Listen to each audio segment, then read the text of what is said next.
¿Qué tal, mis queridos hermanos y amigos de Espacio Varón? Qué bueno que una oportunidad más nos podamos encontrar y gracias por el privilegio de dejar ser parte para poder compartir este hermoso estudio que estamos llevando a cabo. Quiero llevar aliento, quiero animarnos juntos con estos reportes que vamos teniendo de las tareas, ¿no? Y qué bien nos hace todo esto estar en contacto, así que nos animamos los unos a los otros. En esta oportunidad nos toca estudiar 1 Juan, capítulo 3, del versículo 1 al 9. Te invito a que vayas abriendo tu Biblia ahí en 1 Juan, capítulo 3, del 1 al 9 en esta oportunidad. Y lo vamos a desdoblar este pasaje en dos. De 1 Juan, del 1 al 3, vamos a ver la entidad de la persona. Y del 4 al 9 vamos a ver el éxito sobre el pecado. Entidad de la persona y el éxito sobre el pecado. Si tenemos que ponerle un título principal a 1 Juan capítulo 3 sería la identidad en Cristo Jesús. Nuestra identidad en Cristo Jesús. 1 Juan capítulo 3. Cuando empezaba a leer estos pasajes me acordaba del cuento de Hans Christian Andersen, más conocido el del libro del patito feo, ¿no? Donde nace en un lugar incorrecto, no en su ambiente, un cisne entre los patitos y él no sabía cuál era su identidad hasta que lo supo muchos más años adelante y se aguantó las cargadas de los otros patitos, las burlas, de que era un patito feo, de todo lo que él no podía hacer en el contexto en donde estaba. Pero dice que cuando conoció su verdadera identidad, ¿sí? Cuando salió el sol, cuando pasó ese invierno, dice que fue verdaderamente una alegría. Dice el texto literal, qué alegría encontrarse con su verdadera identidad. Jamás soñó que habría tanta alegría en aquellos momentos en que solo era un patito feo. Qué diferente hubiese vivido su vida sabiendo cuál era su verdadera identidad desde un primer momento. ¿Soportaría el rechazo? ¿Soportaría las burlas? Si sabía quién era y quién iba a ser. Bueno, esto es lo que nos propone acá Juan. Venimos estudiando en el capítulo 1, 2, profundidades, ¿sí? Después de hablarnos de las tinieblas, del anticristo que vimos en la clase pasada, de los peligros que nos acechan y que vamos a ser rechazados, el escritor pone acá en el capítulo 3 este emblema, la identidad del cristiano en Cristo Jesús, valga la redundancia. Y del 1 al 3 vamos a ver esto, somos hijos de Dios. En primer lugar, ver la entidad de la persona. Este es el meollo de la cuestión. Lo leemos, dice, mirad cuál amor nos ha dado el Padre para que seamos llamados hijos de Dios. Por esto el mundo no nos conoce, porque no le conoció a Él.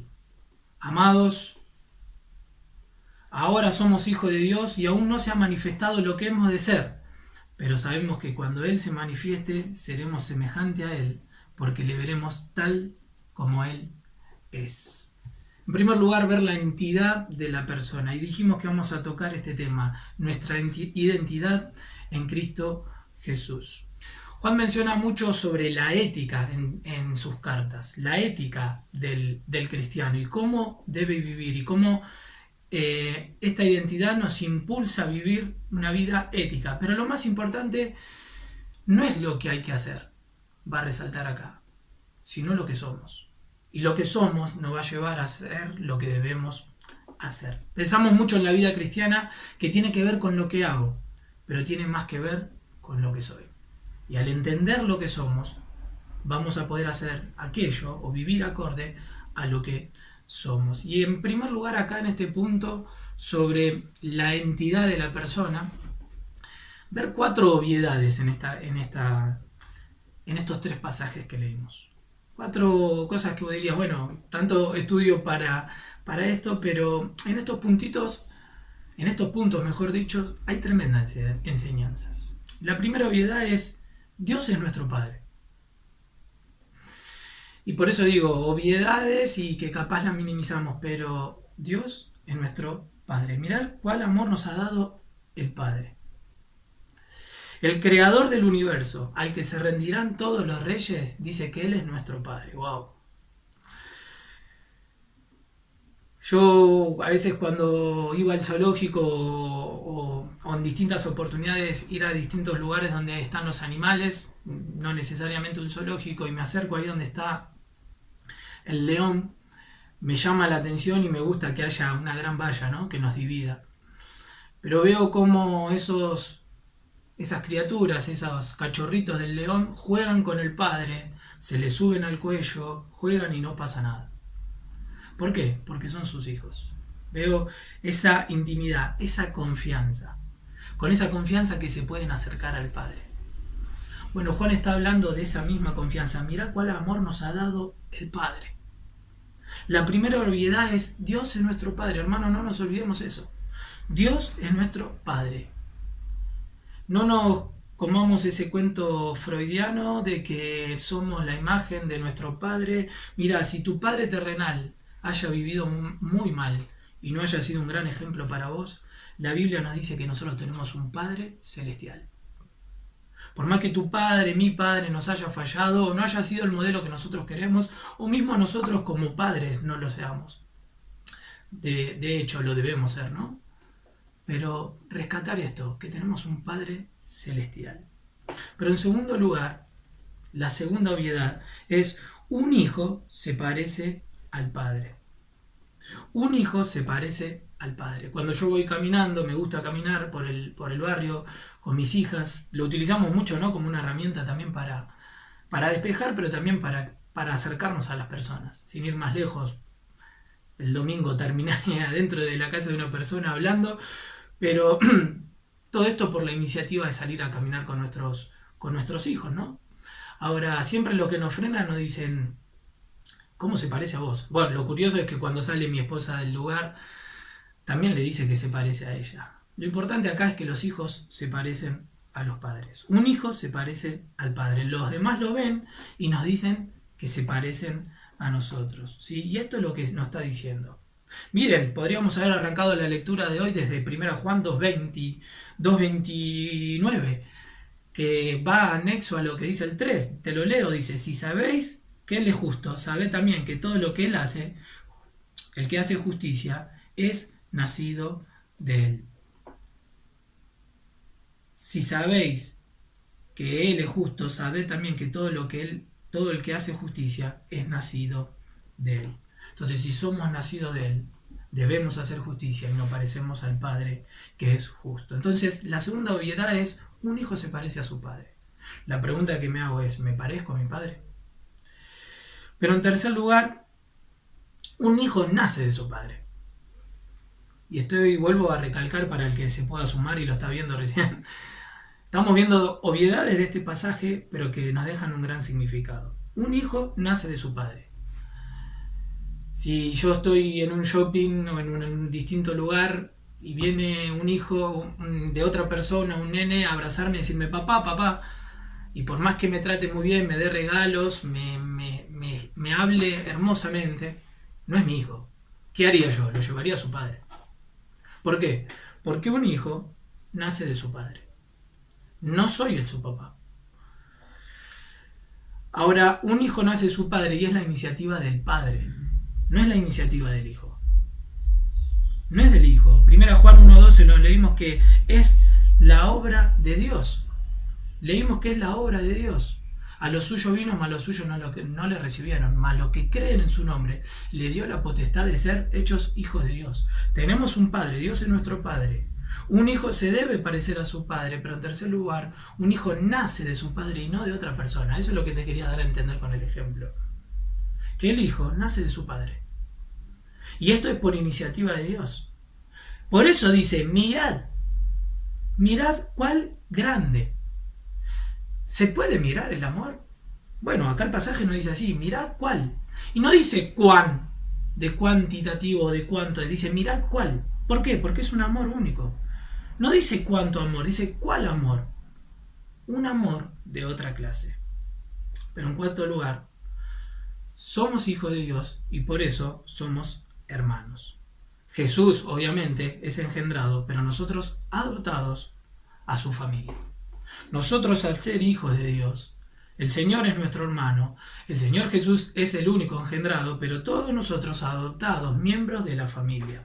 Somos coherederos con Cristo. Esto lo va a desarrollar en distintos pasajes en la Biblia. Somos coherederos con Cristo. Ahora yo me hago una pregunta y un pequeño paréntesis. ¿Todos somos hijos de Dios? Y la respuesta es no.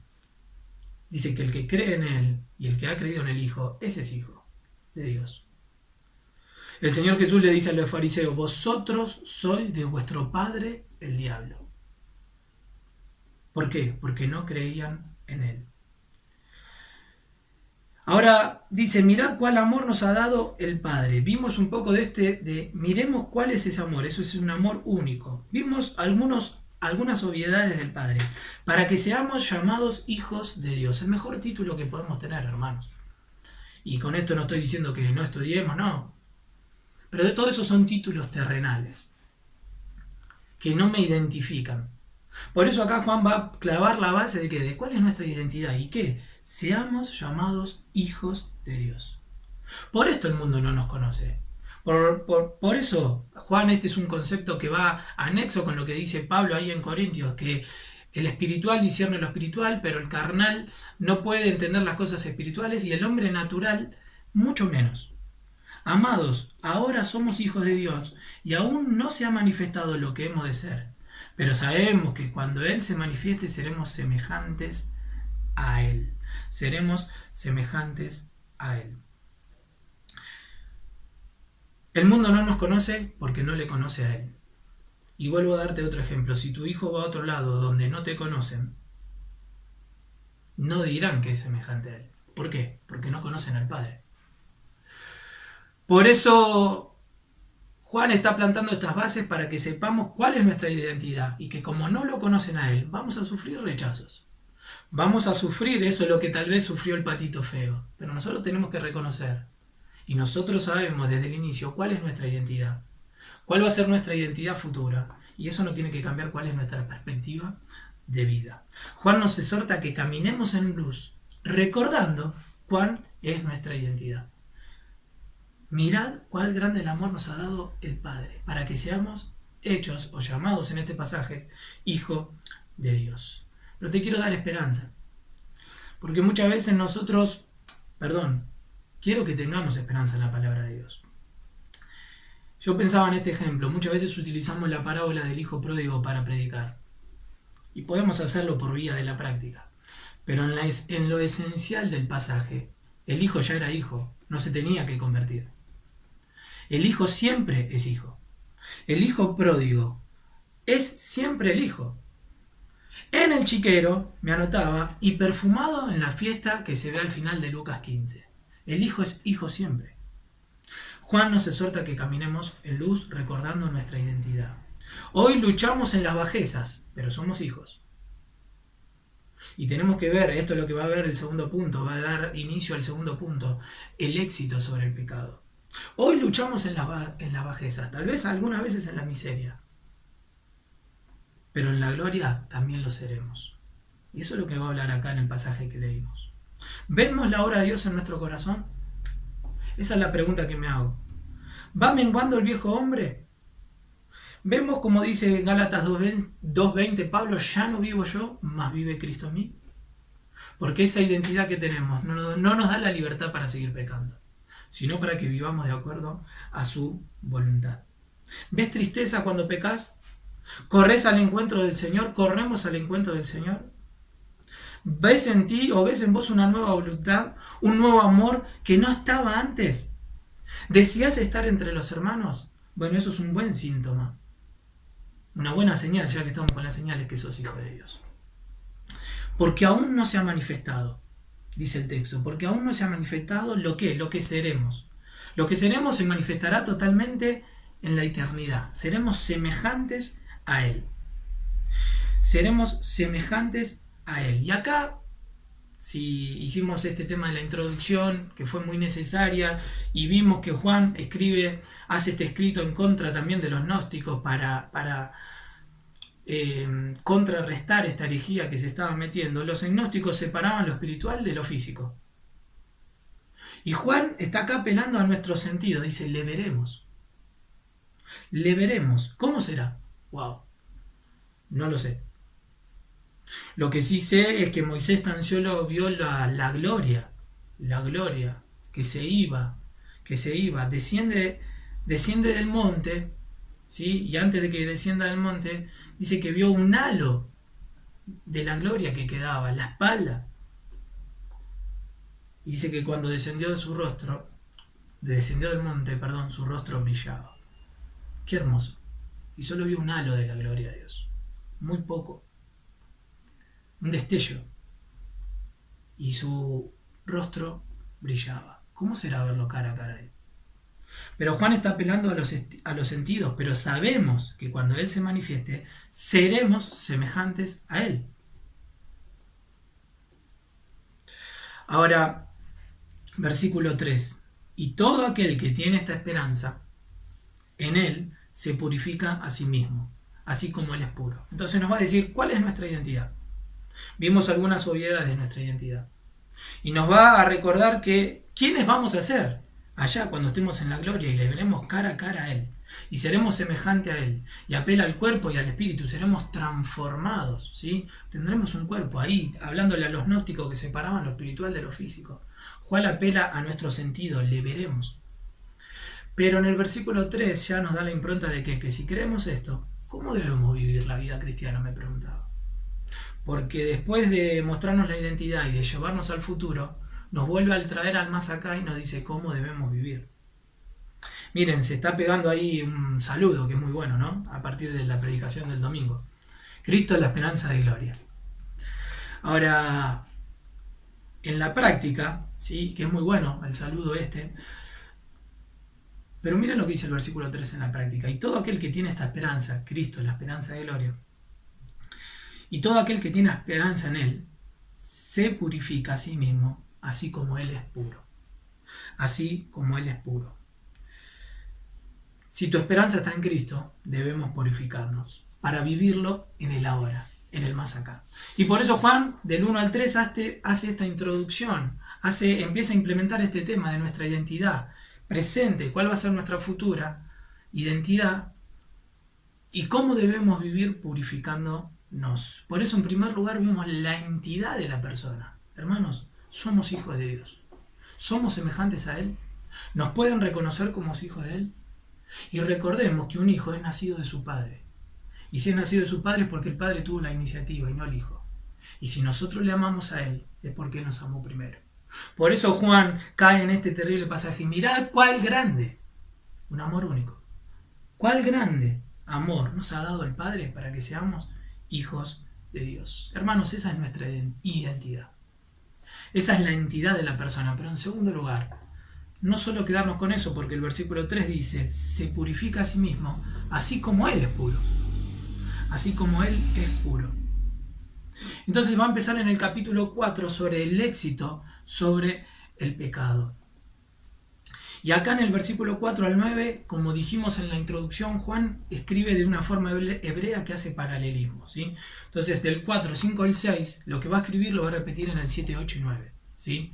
4, 5 y 6, 7, 8 y 9, hace la repetición de lo que dijo en el 4, 5 y 6. Vos podrías leer el 4, ¿sí? Tomado de la mano del 7, el 5 del 8 y el 6 del 9. Leerlos de esa forma y no va a haber... Y va a encajar mucho más. ¿Por qué? Porque es el sentido hebreo de la repetición. Hace ese paralelismo, ¿sí? Y Juan nos va a sacar una radiografía, pero desde la perspectiva de Dios. Y miren, acá no da imperativos, da indicativos. ¿Saben la diferencia entre un imperativo y un indicativo? Un imperativo es lo que nos manda a hacer. Acá nos da un indicativo de cuál es la mejor forma de que debemos vivir. O cómo vive, cómo indica, ¿sí? Y dice, todo aquel que comete pecado infringe también la ley, pues el pecado es infracción de la ley.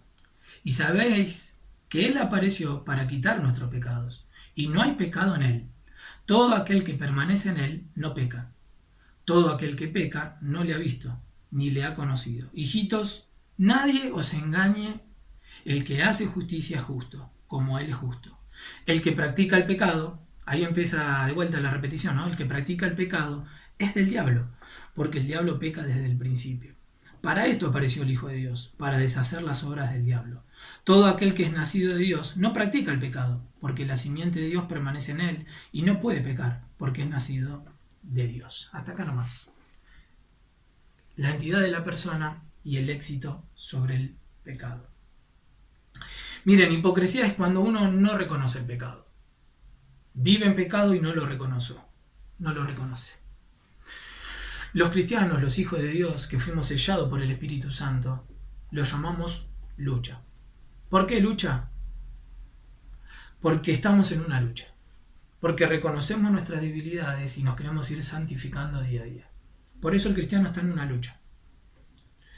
Martin Lloyd-Jones dice, no debemos vivir una vida santa porque nos lleva al cielo, sino porque vamos al cielo, debemos vivir una vida santa.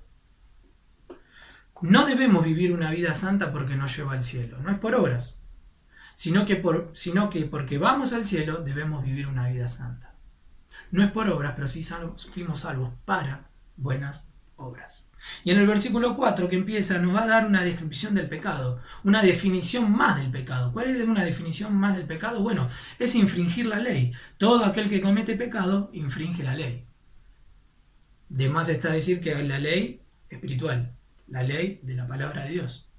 Porque hoy las leyes ya no van acorde, las leyes terrenales ya no van acorde a las leyes espirituales. Acá lo que está diciendo es que todo aquel que comete pecado infringe la ley, la que Dios nos ha dado. Y esto ofende a Dios porque hay una relación personal.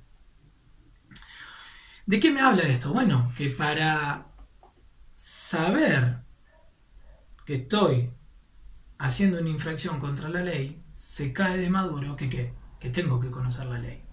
Tenemos abogados en nuestra iglesia, ¿no? No puedo hablar con tanta propiedad como lo hablan ellos, ¿no? Pero cuando se publica una ley, la ley ya está expuesta y queda en cada uno de nosotros que las conozcamos.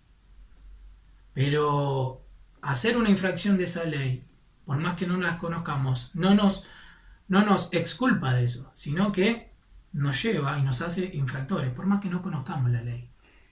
Bueno, ¿qué nos lleva acá en este punto? Un pequeño paréntesis. Debemos conocer la palabra de Dios. Todo aquel que comete pecado infringe la ley. La ignorancia no es excusa. Todos tenemos acá en nuestras manos la guía, el GPS, para no infringir la ley. Los gnósticos decían que el cuerpo peca, pero el alma se manifiesta pura. Y acá Juan vuelve a recalcar esto. Todo aquel que comete pecado infringe la ley. Pues el pecado es infracción de la ley. Los fariseos hacen todo lo contrario a lo que hacen estos gnósticos. Los gnósticos decían que el cuerpo peca. Yo con el cuerpo puedo hacer todo lo que quiera porque el alma se mantiene pura. Y esto era lo que se estaba metiendo, esta herejía. Y por eso Juan escribe esto. Hermano, todo aquel que comete pecado con el cuerpo está siendo un infractor de la ley. Ahora, los fariseos hacían todo al revés. El cuerpo limpio, ¿sí? Por fuera limpio, pero el Señor le tiene que decir sepulcros blanqueados. ¿Por qué? Porque uno puede pecar con el cuerpo y con la mente. El Señor le tiene que decir a sus discípulos y a los que lo estaban escuchando, hagan todo lo que dicen los fariseos, pero no escuchen todo lo que dicen los fariseos, pero no hagan como ellos. ¿Por qué? Porque ellos no cumplían. Ahora, te pongo estos dos ejemplos porque podemos pecar tanto con el cuerpo como con la mente. Y el Sermón del Monte lo explica muy bien. Porque si alguno ha pensado mal, ya es homicida, ha matado. Y lo ha pensado, podemos pecar con la mente. Y esto es lo que está recalcando. Todo aquel que comete pecado es infractor de la ley. Que no vengan a meterse estas doctrinas, estas herejías, estas filosofías que estaban metiendo los gnósticos, los docetistas. ¿De qué? De que con mi cuerpo yo puedo hacer lo que quiero y no es pecado. No, todo aquel que comete pecado es infractor de la ley. Para el Señor es pecado lo que hacemos con la mente y físicamente. Y cualquier tipo de pecado, sea grande o chico. Yo me anotaba un ejemplo. Si yo voy a un lugar y dice prohibido ingresar con perros. Yo voy a comprar algo y voy con mi perrito chiquito. pero leo el cartel que dice prohibido ingresar con perros y me acerco al dueño del lugar y le digo, pero es un perro chiquito. Es un perro que ni parece perro. Y el dueño que me va a decir, prohibido entrar con perros, sea grande o sea chico. Cualquier tipo de pecado, sea grande o chico, es pecado. E infringe la ley. Y hay que reconocernos que somos pecadores. Sea grandes o no, todos hemos transgredido, dice la palabra de Dios. Pecamos porque somos pecadores, dijo un predicador. A veces lo disimulamos con la palabra error. Pero no, es pecado. Error es escribir mal algo, y puede ser un error, pero no es pecado. Y a veces lo disimulamos. Y tenemos que tener esa actitud que tuvo David cuando cayó.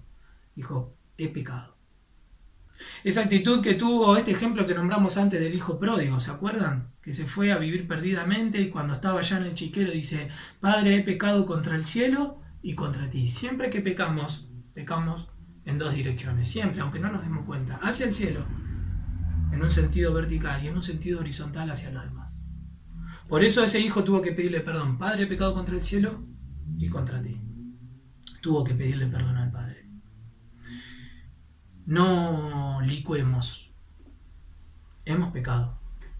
Y lo que hagamos con el cuerpo, con la mente, somos infractores. Y eso es lo que está diciendo Juan. Ahora, no nos va a dejar en eso. Nos va a decir, necesitamos ayuda. Porque por nosotros mismos no podemos. Y por eso le da la introducción al versículo 5. Dice, y sabéis, le está recalcando, y sabéis que Él apareció para quitar nuestros pecados. Y no hay pecado en Él. Otro de los pasajes que recalcan la impecabilidad de Cristo, de Jesucristo. Y ante nuestra insuficiencia aparece en el versículo 5, y sabemos que Él apareció para quitar nuestros pecados. Apareció para quitar nuestros pecados. Necesitamos ese Cordero sin mancha, que hablaba Juan el Bautista y que todos pudieron reconocer en ese momento. El Cordero sin pecado que quita el pecado del mundo. ¿Y qué es lo que va a hacer? Bueno, miren lo que dice en el versículo 8, porque leímos que es un paralelismo, ¿no? Y lo que dice acá lo dice en el 8. Y el que practica el pecado es del diablo, porque el diablo peca desde el principio. Pero para esto apareció, ¿ves la repetición del versículo 100? Para esto apareció el Hijo de Dios, para deshacer las obras del diablo. Para esto apareció, para quitar el pecado y para deshacer, para desandar las obras que hace el diablo. Por eso estamos en una lucha, hermanos. ¿Por qué? Porque el diablo también tiene sus obras. Apareció para quitar nuestros pecados. Cuán grande era nuestra deuda que el Hijo de Dios tuvo que venir a salvarnos para pagar por nuestros pecados. Cristo vino a la tierra con una misión, la misión del rescate. Por eso, hermanos, hay victoria sobre el pecado.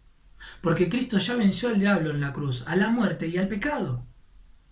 Ahora, ¿cómo se ve esa victoria? Bueno, lo va a decir en el versículo 6 y en el 9.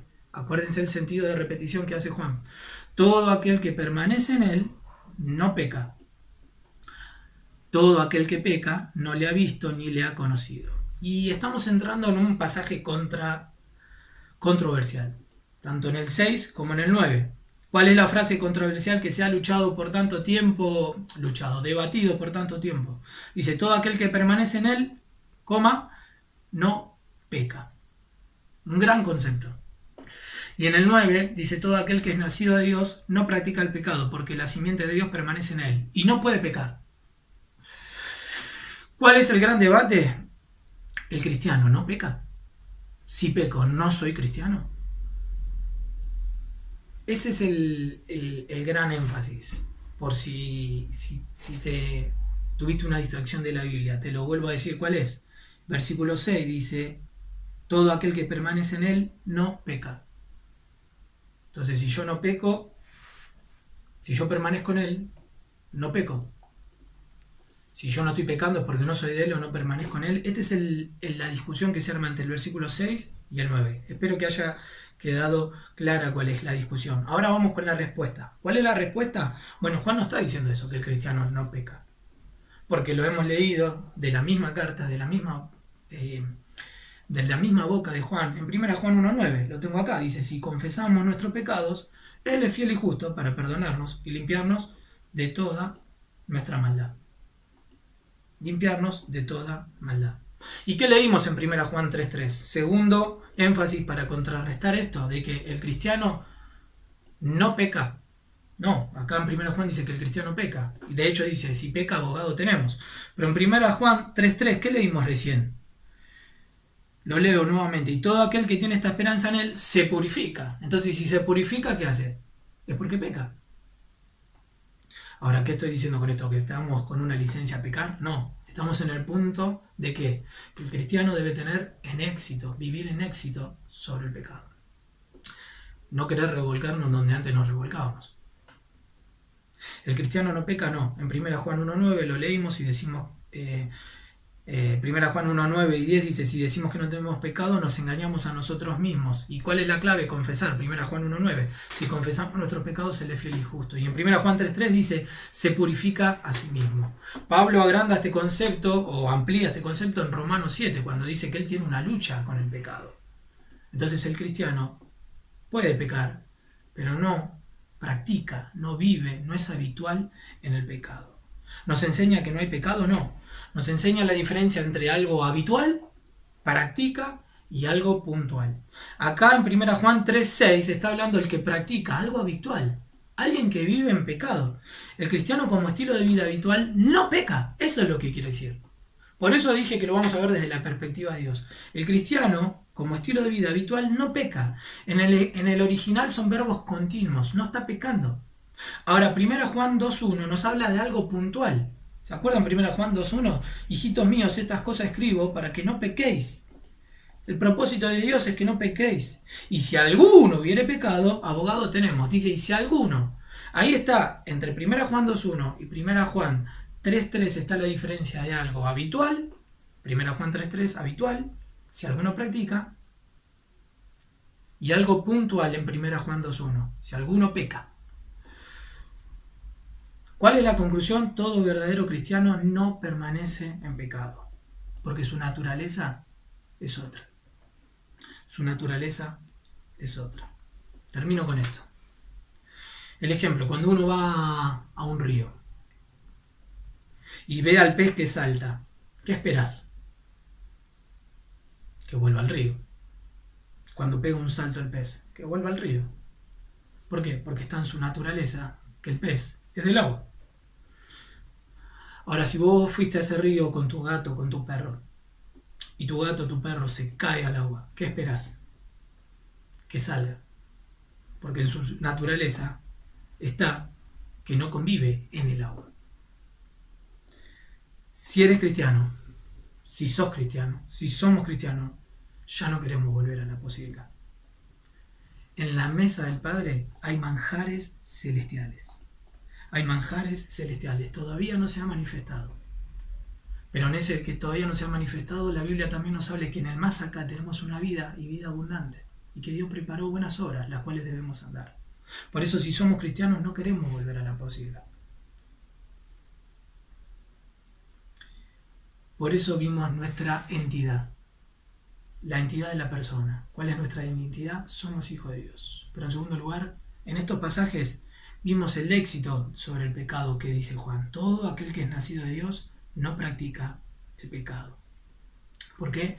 Porque es nacido de Dios. Y no voy a hablar de esto, de que es una lucha. Nos habla esto en distintos conceptos de la Biblia, que es una lucha. Y en esto de la lucha, vuelvo a repetir una de las frases que me encanta que decía un profesor. La vida cristiana es una lucha. O estás con la espada afilada, o estás con tu silla como si fuera un picnic. La vida cristiana es una lucha. Y somos llamados a tener éxito sobre el pecado, porque esa carne va a querer demandar. Pero la vivimos o con la espada afilada, o en una silla, o en un lugar cómodamente, viviendo como si fuera un picnic. Depende de cada uno de nosotros, de cómo le demos lugar a Dios en nuestra vida. En realidad depende del Señor, de cómo sea manifestado en nosotros. ¿Sí? Pero esta lucha es de que nosotros lo dejemos obrar a través de nosotros. Por eso, bueno, hermanos, en primer lugar ver esto, la entidad de la persona. Recordemos que somos hijos de Dios. Miremos ese amor y que ese amor nos dé esperanza de que cuando estemos con Él cara a cara, pero que en ese cara a cara y en esa esperanza nos purifique, nos lleva acá a vivir en una vida de ¿qué? De purificarnos. de una práctica de lo que va a ser allá. Y que esa práctica nos haga, de purificarnos, no nos haga vivir en pecado.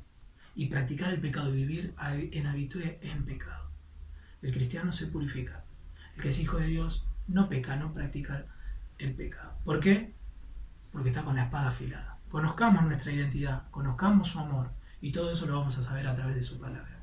Que Dios lo bendiga, y en la próxima clase seguiremos con 1 Juan en lo que resta. Pero que tengamos este llamado, ¿sí?, a recordar nuestra identidad, quiénes somos en Cristo, y que podemos tener victoria sobre el pecado. Caminemos y vivamos en victoria. Que Dios lo bendiga. Pregunta número 1. Mencione 3 ejemplos bíblicos acerca de la identidad del cristiano como hijo de Dios.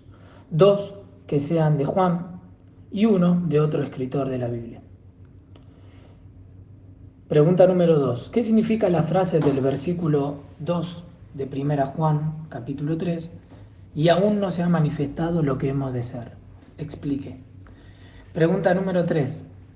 Mencione por lo menos 2 ejemplos de los 9 versículos de la clase donde Juan contrarresta la herejía de los gnósticos. Pregunta número 4. Nuestra identidad nos hace tener una esperanza futura, pero en el mientras tanto, ¿qué dice Juan que debemos hacer? Pregunta número 5.